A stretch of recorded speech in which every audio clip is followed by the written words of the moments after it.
Hi, I'm Thomas Green, and this is my PESTLE analysis for my Appalachian Trail Support Service Company. I broke down the basics of what my business does in my SWOT video, so I recommend you guys check that out first. PESTLE, of course, means political, economic, social, technological, environmental, and legal issues. Starting off with our political issues, the biggest thing our business has to contend with is crossing state lines, which means abiding by individual state tax codes. In addition, federal, state, and local governments may require additional permits for any off-site sales that we conduct. Licenses will need to be acquired and any proper certification for running the business as well. One of the major issues affecting the entire economy right now is COVID-19 and the lockdown. The Appalachian Trail has announced that they are closing for the season, so this will not be a good time to start the business.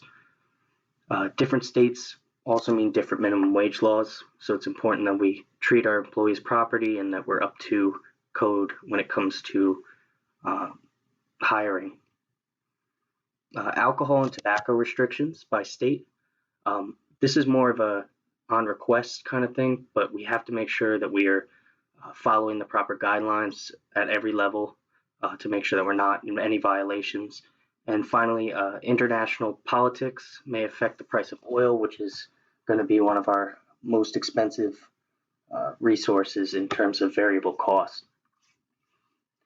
In economic issues, the interest rates and inflation rates are going to be important, just like it is to any other business. Any lasting effects from COVID-19, this may reduce hikers' ability to pay for services. It may also affect our ability to get a loan following this. We'll have to see how the economy bounces back. Vehicle maintenance and repair rates. Our fleet is going to have to be a decent size. So this might become an issue if some of our vehicles end up breaking down or if anybody vandalizes them. Gas prices, of course, affect everything. Upfront costs of purchasing equipment and continued flow of resources. And finally, one of our major goals is going to be strategic partnerships with upstream suppliers. These are going to be stores like Costco or Sam's Club, something where we can buy a lot of equipment in bulk. Moving on to social issues. One of the major things we want to do is build up our brand.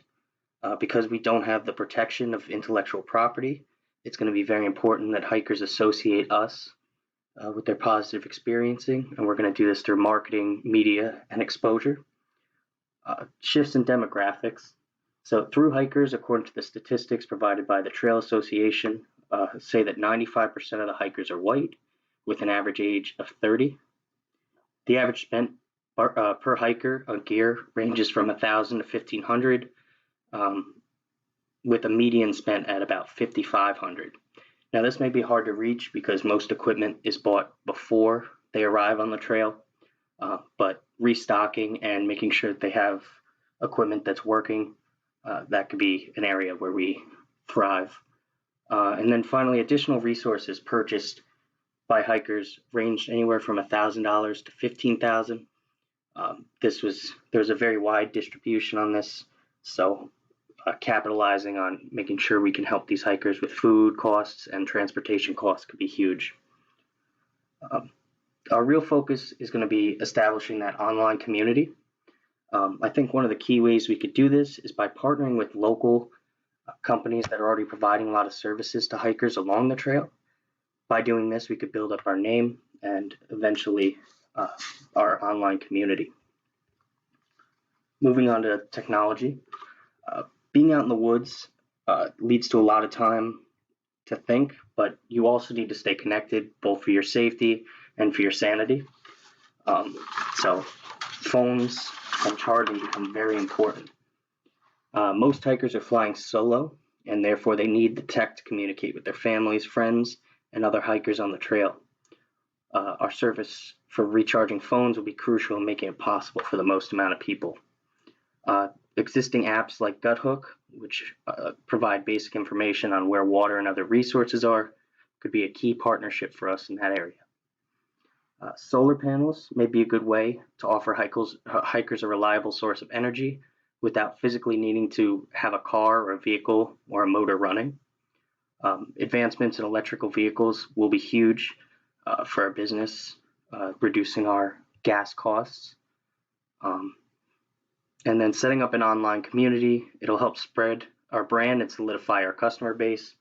A running blog forum where hikers can post pictures and stories, for example, could be a great way for improving our service and motivating our team members.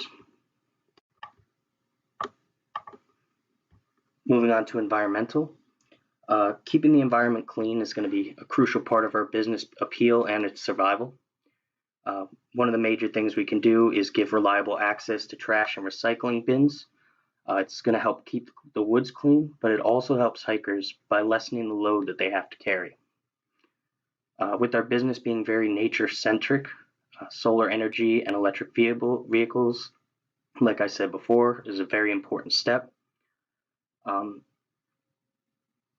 it comes to regulations, policies, it's important that we abide by national, state, and local park regulations, and that we're aware of closed dates, open dates, and restrictions of commercial use of the property. And finally, wildlife education, preservation, and emergency treatment is extremely important. We want to make sure that everybody's safe, including our furry and reptilian friends in the woods. Finally, we have our legal issues. Crossing state lines comes with a lot of issues, as I said before, so it's important that we file the correct paperwork with the IRS and other local and state municipalities. Serving hot food can become an issue. We have to make sure that we're up to code and that we are eliminating any legal ramifications that might come along with food poisoning or any kind of food-based allergy or contamination issue. Like I said before, state minimum wage laws. Protections on our brand image is going to be very important. So trademarks and patents in any form that come around, like the app technology, is going to be very important too. Finally, we must establish a transparent process for customers to use.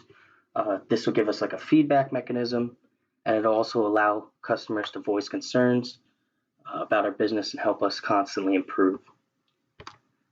So that is my PESTLE analysis. Thank you guys for listening.